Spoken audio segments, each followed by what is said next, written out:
tu ne verras jamais tout ce que la prière a empêché. Et c'est justement pour ça que tu dois continuer à prier. La prière ne fait pas toujours du bruit, mais elle agit. Et comprends bien ceci, la prière agit souvent là où tes yeux ne voient rien. J'aime cette histoire.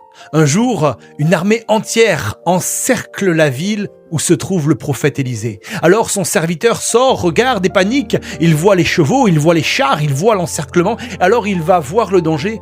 Et c'est normal. Mais Élisée va voir autre chose. Élisée va prier, pas pour que Dieu intervienne, pas pour que Dieu envoie du secours. Il va prier pour que l'Éternel ouvre ses yeux. Et quand Dieu ouvre ses yeux, le serviteur va voir des chars de feu tout autour d'eux.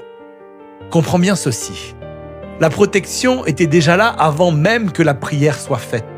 La prière n'a pas déclenché l'armée céleste, mais elle a révélé l'armée céleste.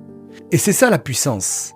La prière agit là où tes yeux ne voient rien. Elle positionne des choses avant que la crise n'arrive. Elle stabilise ton atmosphère avant que la tempête n'explose. Elle construit une défense avant que l'attaque ne se manifeste. Souvent, tu crois que rien ne se passe, mais parce que tu pries, des choses se mettent déjà en place. Le problème n'est pas toujours l'absence d'action de Dieu, le problème est que tu ne vois pas encore ce qu'il fait.